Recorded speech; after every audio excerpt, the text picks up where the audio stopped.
faire de la crise post-électorale à cause des miliciens et des mercenaires libériens qui ont commis des exactions sur les populations. Les ministres Dagobert Banzio et Miamien Konan ont fait le bilan. Triste visage que celui que présente la région du Moyen Cavali. En effet, c'est cette région que voulait s'en servir Laurent Gbagbo pour en faire une base arrière en cas de perte de pouvoir afin de déstabiliser le régime de son excellence Alassane Ouattara. Partout dans les villages et villes, l'on fait encore la remarque des stigmates de la guerre entre forces républicaines de Côte d'Ivoire et miliciens appuyés de mercenaires libériens. Mais avant la bataille de libération du Grand Ouest par les forces républicaines, les tueurs de Laurent Gbagbo ont été sans pitié. Des maisons pillées, saccagées et brûlées, dont celle du permanent du RHDP Caïdezon, des populations civiles et du ministre Dagobert Banzio. À Broléquin comme à Théon, rien n'a été laissé au ministre de la République. Les miliciens et mercenaires libériens, avec la complicité et l'aide de proches parents, ont tout détruit. Mais pour les disciples de Félix Houphouët-Boigny et de son excellence, M. Alassane Ouattara, l'heure n'est pas au rancœur, mais à l'union, pour rebâtir tous ces villages et villes du Moyen Cavali, partis en fumée. Calmez-vous, dites à tout le monde que je suis venu et que maintenant, ils n'ont qu'à sortir des brousses. Je viens du Libéria, j'ai vu tous ceux qui sont là-bas, je leur ai dit, ils n'ont qu'à s'apprêter. Le président de la République, avec les organisations humanitaires, on va voir pour prendre les véhicules pour les ramener. Merci. À côté de lui, le ministre Konaté Sidiki, fils de l'Ouest montagneux, qui depuis de longues semaines parcourt des centaines de kilomètres en compagnie du commandant Loss du groupement tactique 6 pour rassurer les populations au retour afin de construire une Côte d'Ivoire dans l'union et la paix. Des morts, des corps calcinés, plusieurs blessés par balles, une mosquée, des habitations et plus d'une vingtaine de minibus incendiés. Voici la contre-offensive des jeunes patriotes dans la commune de Yopougon. Ces barricades constituent un poste de contrôle tenu par des militaires et des jeunes patriotes. Il y en a une vingtaine dans la zone dirigée par le commandant Magui Le Toukar. Depuis 4 jours, il est garant de la sécurité des civils dans le centre de Yopougon. La commune a été divisée en 6 parties, chacune a son commandement en chef. 2 objectifs, mobiliser les jeunes contre l'ONUCI, la force licorne et les rebelles. Aujourd'hui, pour circuler, il faut montrer patte blanche à ces civils armés. Tous les véhicules sont minutieusement fouillés. Nous avons décidé de nous organiser par groupe, dans les quartiers, par groupe d'autodéfense, avec les moyens que nous avons. Mais là, maintenant, nous sommes prêts. S'ils viennent les armes, nous allons les attaquer avec les armes. S'ils viennent avec les machettes, on va les attaquer avec les machettes.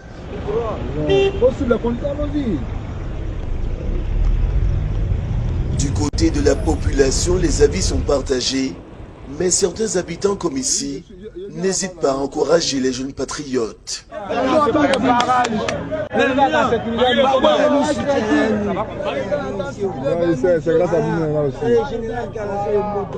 Babo ou rien, Babo ou rien.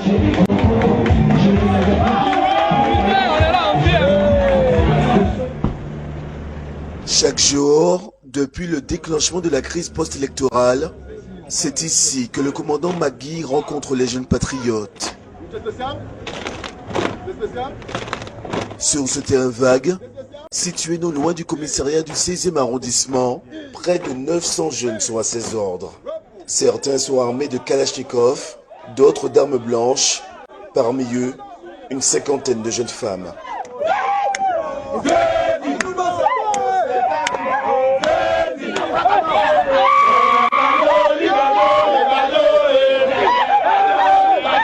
Tous sont prêts à mourir pour défendre leur président Laurent Gbagbo, élu d'après le Conseil constitutionnel. Ils n'ont pas là où ils veulent. Si c'est pour mourir, on est prêts. Et s'il le faut, ils crient haut et fort qu'ils n'hésiteront pas à tuer. Dès qu'ils tuent un, on tue 10. On ne va plus jamais faire. Ils ont brûlé un, on brûle 10. Nous avons également rencontré des habitants du quartier Doucouré, majoritairement d'ethnie malinké, plus connus sous le terme Djoula. Ceux-là vivent avec la peur au ventre, d'autant qu'au parlement de Ouakouboué, des miliciens au cours d'une brève réunion ont annoncé avoir fait le nettoyage dans certains quartiers où des poches de résistance ont été observées. Hier encore, des personnes auraient été brûlées vives. Entre-temps, en Côte d'Ivoire, ce qui se passe est inadmissible. Au motif que M. Ouattara n'est pas ivoirien, c'est toute une communauté qui est stigmatisée, Absolument. qui est ostracisée, qui est marginalisée. Toute la communauté du Nord, ce boubou que je porte, me l'était interdit en Côte d'Ivoire. Quand vous étiez en boubou, vous étiez sénégalais, burkinabé, malien.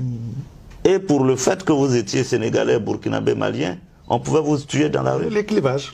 Voilà, on pouvait vous tuer dans la rue. Des gens étaient tués.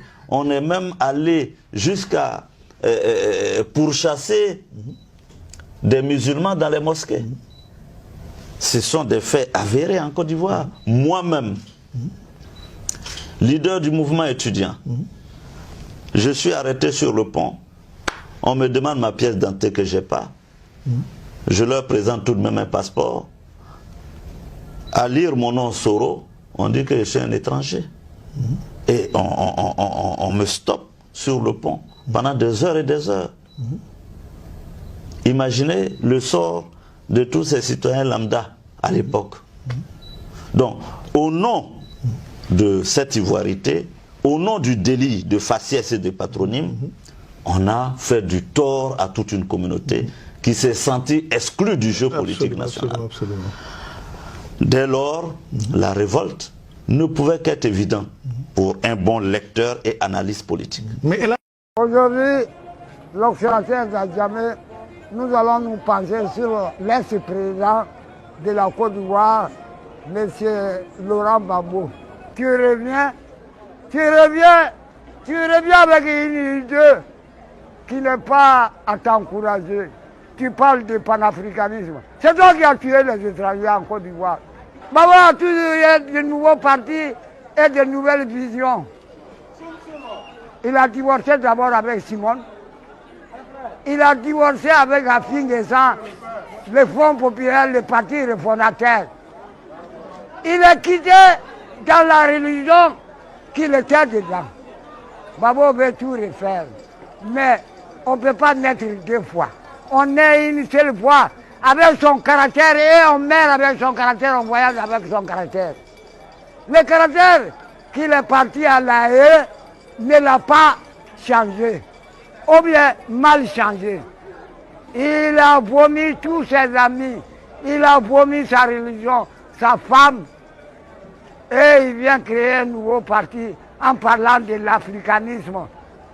Tu parles de quel africanisme?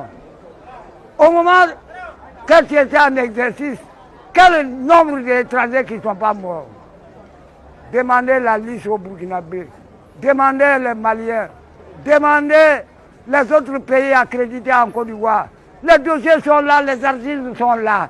Ils vous parleront que le panafricanisme que vous avez créé n'était pas en ce moment-là. Il fallait le créer avant.